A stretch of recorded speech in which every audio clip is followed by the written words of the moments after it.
And now we can block in the hair, right? Actually, so Always the hardest part. because it's messy, right? But if we reduce these to basic measurement, for example, I want to know where the peak is here. Okay, brow ridge to here, right? How big is that, right? It's, oh, look, it's a third. Oh, I mean, it's the space from the chin to the nose, right? So now, where is that, right? It's up here, right? Up here, this is 1/3. And the peak is kind of here, see that? Side to the side of the nose here. So that's the peak. Now that is kind of horizontal, not quite, right? Not horizontal, a little bit less. This now goes down like this, and it gets to, I'm looking at this spacing here, and it goes down here like this. Make sense, right? I'm just looking at this. I don't want to measure it, right? I want to use my approximation, right? So now here, this could be a little bit more to the side. Now, where is this? There's not a change of angle, right? See what I'm doing? I'm looking at changes of angle. I'm looking at those, right? What is that? Oh, look. At the corner, the change of angle between here and here. So here. Then there's spacing here, right? 1/3, 1/3, 1/3, more or less. See that? This is 2/3 of the total length, and that's where the hair comes out like this, right? Changes angle here, right?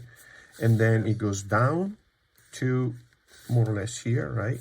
And then it goes in again. And then that's the profile of the hair, right? So then, now at this point, because we have the structure of the head here, what we can do, we can also approximate this spacing here, right? And we're looking at the ear, right? And the ear is here. This is the head here like this, right? This goes here, from here goes down like this, right? And then here is down at the corner here, more or less here. I'm just looking at this, right? From here, you go out, and then we must not do the zigzag. Go from here to here. What is that? It's kind of here, the level of the middle of the filtrum, and then we could do that, right? Then here we go from this peak that is just above the ear here, right? Yeah. We go down to here like this. Maybe you can even dare to make a curve, slightly curved line like that, right? Now all of that is the hair. We block it in with value because the thing is this: if you leave it white, you have a different perception of the size of it compared to that. It's gonna look smaller if you leave it white, because the dark value, right, looks much more imponent, right? Now we blocked in the hair with that, right? Now at this point we can really sculpt the profile of the hair a little bit more, right?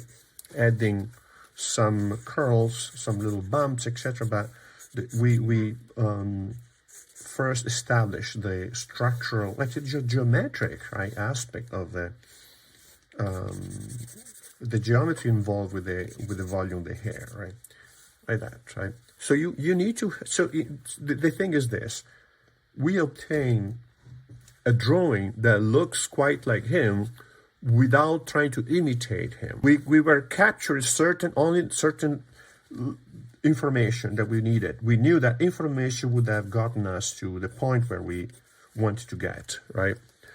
If I just rely on imitation, there's a lot of problem that can arise with that, because the perception is connected with the perception of how we perceive things. So in order to kind of keep perception under control, we need to use objective data. So now you take eraser, soften it up like this, right? Soften it up, and then now you start paying attention to those specific organic curvature, right? The parts where you have the flesh, kind of see that the volume of the cheeks in here like this, right?